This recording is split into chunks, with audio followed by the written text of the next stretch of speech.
What's happening, Jermaine here, and I'm going to cover something more about the combat knife fighting. Now, something that people don't do. People who even carry knives, they have good knives, make good choice of knives, is they don't practice cutting. If you're going to have think about using a combat knife for self-defense, you need to practice cutting. Now, you see here, I just got this old DVD box, just when DVD player came in, and now everybody would throw this away and it's useless to them. Well, not to me.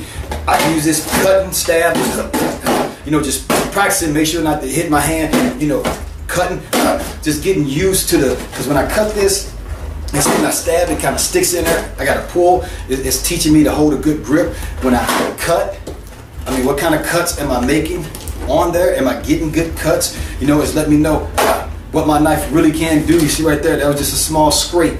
That's kind of just letting me know, okay, I might have just nicked the skin. If we had a t-shirt on or a jacket, it wouldn't have done much. So if I'm trying to get a good cut, I really held my knife differently that time to get a good cut. But it's teaching me to get comfortable cutting with my knife, and also teaching me to hold on to the knife. Another thing that's really good to practice, instead of when you're cooking and you got a steak laying in front of you, instead of getting a steak knife, clean your knife, disinfect it well, disinfect it really good, and then take your knife that you plan to use for self-defense and try cutting your steak with it. And now learn to cut. And when you cut, it's not, of course this is more stuff that I teach in the courses, but it's not so much of a hit.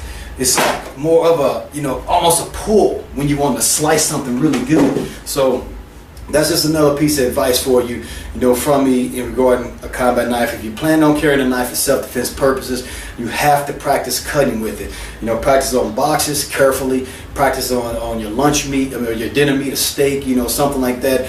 Start off with something soft like your fish if you have to at first, and practice, get used to what it feels like when you're cutting something and you have to hold on to that blade when it's making the motion and and doing the job that it's supposed to do. Right?